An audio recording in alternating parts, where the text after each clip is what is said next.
بسم اللہ الرحمن الرحیم. السلام علیکم. 16 نومبر بدھ کا دن ہے اور لگتا ہے کہ حکومت نے ایک اور بلنڈر کرنے کی ٹھان لی ہے. اب ہوا یہ ہے کہ آرمی ایکٹ میں ایک دفعہ پھر ترمیم کی تجویز ہے اور اب حکومت یا پی ڈی ایم یا نون لیگ پھر وہی بات کہ اپنے فائدے کے لیے کسی بھی طرح سے انسٹیٹیوشن کو نقصان پہنچانے تک کا سوچ رہی ہے. آپ یہ دیکھیے کہ اب آرمی ایکٹ میں ترمیم کر کے کوشش یہ کی جا رہی ہے کہ ایک ریٹینشن کا کہ یعنی جو وزیر اعظم ہے وہ ایک اور طاقت اپنے پاس لینا چاہ رہا ہے کہ وہ کوئی ضرورت نہیں اس کو کہ وزارت دفاع کی طرف جائے, صدر کی طرف جائے, وہاں سائن ہو, نہیں, جیسے وزیر اعظم چاہے اس کی ثوابدید ہو, جب چاہے وہ جس مرضی افسر یعنی آرمی چیف سے لے کر کوئی اور افسر ہے ان کو ریٹین کر لے, یعنی ریٹائر ہونے والے ہیں تو ان کو کہے کہ نہیں آپ کام جاری رکھیں اور کوئی مدت کا بھی نہیں, غیر معینہ مدت, کوئی وہ بتائے نہ بتائے جتنا عرصہ بھی وزیر اعظم کی ثوابدید ہو. تو اب یہ کیا ایسے ہے کہ جیسے کوئی سیاسی رشوت دینے کی کوشش ہو رہی ہے کہ بھائی اگر تم ہمارے کہنے پر چلو گے, ہمارے کام کرو گے, جس طرح یہ کرتے ہیں آئے ہیں, اور کوئی جج ہے تو اس کو کہہ دیا کہ ریٹائرمنٹ کے بعد تمہیں یہ کر دیں گے, صحافی ہے تو تمہیں سرکاری نوکری دے دیں گے, اسی طرح سے اور عہدیداروں کو, بیوروکریٹس کو جناب بعد میں آپ دیکھ لیجئے کس طرح سے شامل کر لیا جاتا ہے کابینہ تک میں اور بڑے بڑے عہدے دے دیے جاتے ہیں. تو وہی اب یہ کہ جناب اگر ہمارے کہنے پر چلو گے تو تمہیں ریٹین کر لیے, تمہیں رکھا جائے گا, تمہیں ریٹائرمنٹ تمہاری ہونے نہیں دیں گے, کام تم جاری رکھ سکو گے.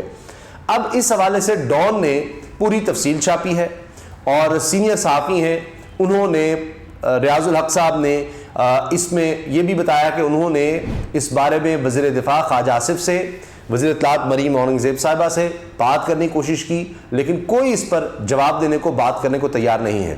حیران کن بات یہ ہے کہ لندن میں اتنی مشاورت ہوتی رہی, سارا کچھ ہوتا رہا, اور اس کے بعد اب یہ ایک نیا پینڈورا باکس کھولا جا رہا ہے.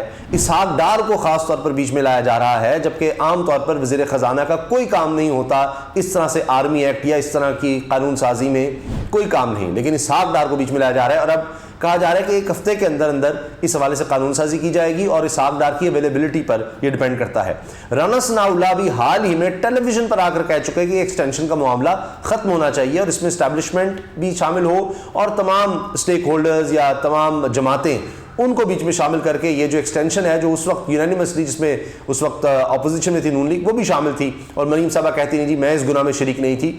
تو اب رانا ثناء اللہ کہہ رہے ہیں ختم ہونا چاہیے, قانون سازی کچھ اور کی جا رہی ہے.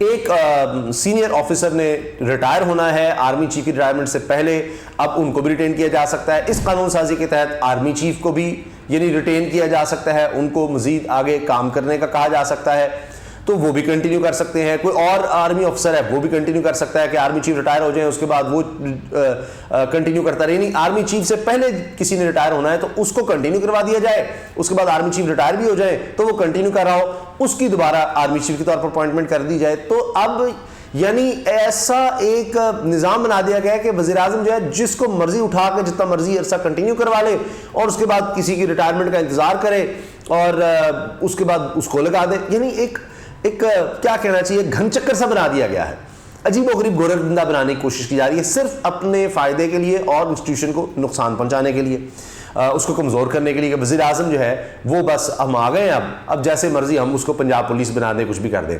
اب شیخ رشید صاحب جو ہیں وہ اس پر واضح طور پر میں تو کہوں گا ایک طرح سے ایک چوٹ یا طنز کر رہے ہیں اور بتا رہے ہیں کہ اس کا کیا بننے والا ہے. شیخ رشید صاحب کہتے ہیں جی حکومت نااہل بانجھ کچھ ڈیلیور نہیں کر سکی, سنگین تباہ حال معیشت میں بھی غیر سنجیدہ ہے, انتہائی اہم تعیناتی پر ہجان برپا کر دیا ہے. لندن میں کہتے ہیں تعیناتی پہ مشاورت کر رہے ہیں, پاکستان میں کہتے ہیں ابھی سمری نہیں آئی, ساری دنیا میں پاکستان کا مذاق اڑ رہا ہے, اداروں اور عدلیہ پر اہم ذمہ داری آ گئی ہے. میں ایک چیز عرض کر دوں کہ میں نے ابھی حال ہی میں ایک ویڈیو میں ذکر کیا تھا 64% پر پہنچ گیا پاکستان کا ڈیفالٹ کا خطرہ, دیوالیہ پن کا, خدا نخواستہ اللہ نہ کرے. یعنی ہم کوئی قرض واپس نہیں کر سکتے, پھر ڈیفالٹ جو ملک کر جائے اس کو کوئی یعنی امپورٹ, آئل ہماری سب سے بڑی امپورٹ ہے, دیگر مسائل کا بڑا سامنا ہوتا ہے. ابھی سری لنکا نے حال ہی میں آپ نے دیکھا کہ کس قدر مشکل صورتحال کا سامنا کیا. پاکستان 22 کروڑ لوگوں کا ملک ہے, ہم سوچ بھی نہیں سکتے. اللہ تعالیٰ پاکستان کو ایسی صورتحال سے محفوظ رکھے, لیکن اس وقت جو اس موجودہ حکومت نے حالات پیدا کر دیے ہیں، یعنی صرف اپنے بچاؤ کے لیے، آپ دیکھیں نا ان کی اور کوئی فکر نہیں ہے، اپوائنٹمنٹ سارا کچھ اس کے ارد گرد، اپنا بچاؤ، اپنے کیسز کا خاتمہ، معیشت کی کوئی فکر نہیں. یقین جانے وہ 64% سے اب 75% پر پہنچ گیا ہے ڈیفالٹ کا خطرہ. آپ سوچئے چند دن میں. عمران خان صاحب کے دور میں آپ شاید یقین نہیں کریں گے لیکن آپ یہ ڈاکومنٹس نکالیں، 5% پر تھا، 5% خطرہ تھا جی ملک ڈیفالٹ کرنے سے. ہر ملک کا وہ دیکھ رہے ہوتے ہیں، یہ چیز دیکھی جا رہی ہوتی ہے، تو 5% تو نہ ہونے کے برابر ہے. الحمدللہ بڑے سٹیبل تھے. اب وہ کرتے کرتے 64 سے ابھی چند دن میں ہی 75% پر پہنچ گیا ہے. 75% پر. کتنی خوفناک صورتحال ہے کہ ہم نے ابھی 5 دسمبر کو $1 ارب قرض دینا ہے، واپس کرنا ہے، وہ کہاں سے دیں گے؟ اس وجہ سے خطرہ بڑھتا چلا جا رہا ہے. اور یہ دیکھیں اس حکومت کی حرکتیں دیکھ لیجئے.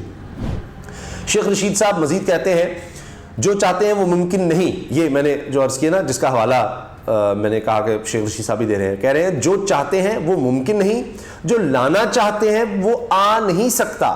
رضیہ بٹ کا ناول لندن فسانہ ہے، جہاں علاج بہانہ ہے حکومت کو نہ سیاسی شہادت ملے گی نہ سیاسی غازی، سیاسی ہتھیار پھینکیں گے اور غش کھائیں گے. عمران خان کا لانگ مارچ 20-21 نومبر تک راولپنڈی آ سکتا ہے. جمعہ دوپہر 3 بجے لال حویلی پریس کانفرنس کروں گا. یہ جناب شیخ رشید صاحب نے کہا ہے. اب آ جائیے ڈان کی خبر پر. یہ انگریزی میں اردو میں دونوں میں چھپ چکی ہے، آپ اس کی ڈیٹیل دیکھ سکتے ہیں. میں کوشش کرتا ہوں جلدی سے اس کا پورا متن آپ کے سامنے رکھ دوں. جو کرکس ہے وہ میں نے آپ سے عرض کر دیا ہے. ریاض الحق صاحب 16 نومبر 2022 کو یہ خبر چھاپ رہے ہیں ڈان میں. آرمی افسران کو عہدے پر برقرار رکھنے کا اختیار وزیر اعظم کو دینے کے لیے قانون سازی کا فیصلہ. ایسے وقت میں جبکہ ملک میں عسکری قیادت میں تبدیلی قریب آ رہی ہے، حکومت پاکستان آرمی ایکٹ یعنی PAA 1952 میں اس ترمیم کرنے پر غور و خوض کرتی نظر آ رہی ہے، جس سے کسی بھی امیدوار کی ایک سادہ نوٹیفیکیشن کے ذریعے تعیناتی اور تقرر کا اختیار وزیر اعظم کو حاصل ہو جائے گا اور اس سلسلے میں پیچیدہ آئینی کارروائی سے گزرنا نہیں پڑے گا. بس یہ اختیار ہمارے پاس آ جائے، جس کو چاہے لگائیں. یعنی ایک طرح سے یہ ایک بلیک میلنگ بھی کہہ سکتے ہیں، سیاسی رشوت بھی، جو بھی کہیں کہ جو ہمیں لگ رہا ہو کہ جناب دیکھو ہمارا کام کرو گے تو دیکھو وزیر اعظم ہے، ہمارے کیسز نہ دیکھو، کچھ نہ کرو، جو ہم کہہ رہے ہیں وہ کرتے رہو، تمہیں ہم آگے بھی چلاتے رہیں گے ورنہ ہم تمہیں فارغ کر دیں گے. تو یہ لگ یہ رہا ہے، یہ سوچ کے ساتھ یہ قانون سازی کی جا رہی ہے. ڈان اخبار کی رپورٹ کے مطابق متعدد قانونی تبدیلیوں سے متعلق سمری کابینہ کی قانون سازی کے معاملات سے متعلق کمیٹی CCLC کے سامنے پیش کیے جانے کے لیے تیار ہے، جس کی وزارت دفاع نے گزشتہ ماہ منظوری دی تھی. بعد ازاں مسودے کو مجوزہ قانون سازی کے لیے پارلیمنٹ میں پیش کیا جائے گا. پاکستان آرمی ایکٹ کے سیکشن 176 کی ذیلی شق 2A کی شق A کے موجودہ متن میں ری اپوائنٹمنٹ کے بعد لفظ ریٹینشن ڈالا جائے گا. اسی طرح سے لفظ ریلیز کے بعد ریزائن بھی شامل کیا جائے گا. موجودہ قانون کے مطابق وفاقی حکومت ایکٹ کی دفعات کو نافذ کرنے کے مقصد کے لیے ایسے قواعد بنا سکتی ہے جس سے ذیلی دفعہ 1 کے تحت حاصل اختیارات کی عمومیت نوعیت متاثر نہ ہو. ایسے قوانین چیف آف آرمی سٹاف یا chairman joint chief of staff committee سمیت ایکٹ کے تابع افراد کا تقرر، دوبارہ تقرر، توسیع، ریٹائرمنٹ، ریلیز، برطرفی کے اختیار فراہم کرتے ہیں.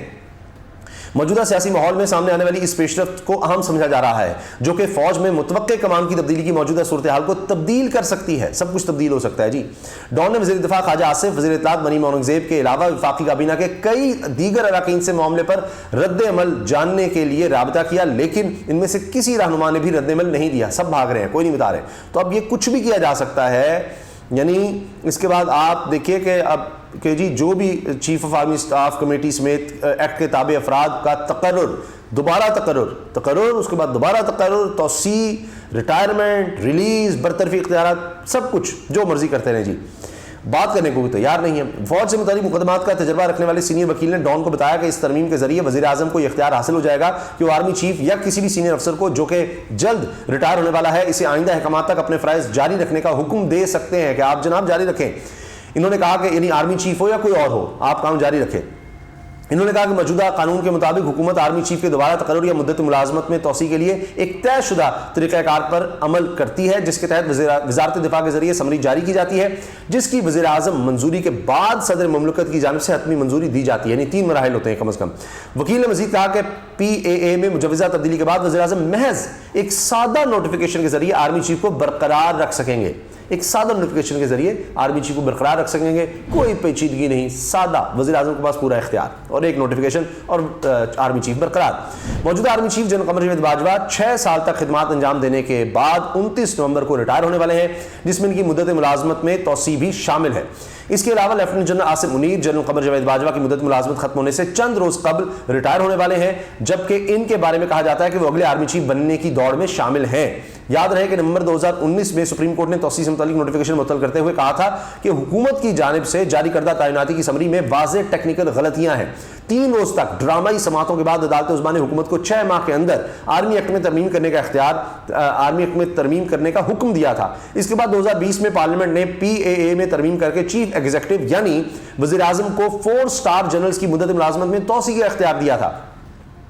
پیر کے روز، ابھی حال ہی میں پیر کے روز ایک ٹی وی چینل سے بات کرتے ہوئے وزیر داخلہ رانا ثناءاللہ نے ممکنہ طور پر اس بل کی جانب اشارہ کیا۔ ان کا کہنا تھا کہ PTI کے دور حکومت میں آرمی چیف کی مدت ملازمت میں توسیع کے لیے کی گئی قانون سازی کو ختم کر دینا چاہیے تاکہ نئے آرمی چیف کے تقرر کے اوپر تنازع سے بچا جا سکے۔ یہاں یہ بات بھی دلچسپ ہے کہ CCLC کا اجلاس جو کہ 11 نومبر کو شیڈول تھا، جس میں پاکستان آرمی ایکٹ میں ترمیم پر غور و خوض کرنا تھا، اسے نامعلوم وجوہات کی بنا پر منسوخ کر دیا گیا۔ پیر کے روز حکومت نے وزیر خزانہ اسحاق ڈار اور وزیر مواصلات اسد محمود کو بھی کمیٹی میں شامل کرنے کا نوٹیفیکیشن جاری کر دیا کہ یہ 2 بھی آ جائیں جناب کمیٹی میں۔ وہ جو نواز شریف نے فون کیا مولانا فضل الرحمان کو، شاید اسی لیے اب ان کے بیٹے کو بھی شامل کیا جا رہا ہے، اسحاق ڈار کو بھی شامل کیا جا رہا ہے، جو کہ غیر معمولی ہے، جبکہ وزیر خزانہ عام طور پر CCLC کا حصہ نہیں ہوتے، یعنی کابینہ کی جو کمیٹی ہے قانون سازی کے لیے، اس کے حوالے سے اس کا حصہ ہی نہیں ہوتے، اور اس کی صدارت اکثر وزیر قانون ہی کرتے ہیں کیونکہ ان کا کام ہوتا ہے۔ اگر مجوزہ ترمیم کو CCLC سے منظور کر لیا جاتا ہے تو یہ مسودہ وفاقی کابینہ کے سامنے پیش کیا جائے گا یا سرکولیشن کے ذریعے اسے کابینہ سے منظور کرایا جائے گا، کیونکہ وزیر اعظم بیمار ہیں، وہ 3ری دفعہ کورونا کا شکار ہو گئے ہیں، تو اس وجہ سے اب سرکولیشن کے ذریعے منظوری ہو سکتی ہے۔ تو یہ اب ایک نیا پنڈورا باکس کھل گیا ہے۔ دیکھیے اس بارے میں کیا ہوتا ہے، جو بھی ہوگا انشاءاللہ آپ کو آگاہ رکھیں گے۔ اللہ حافظ۔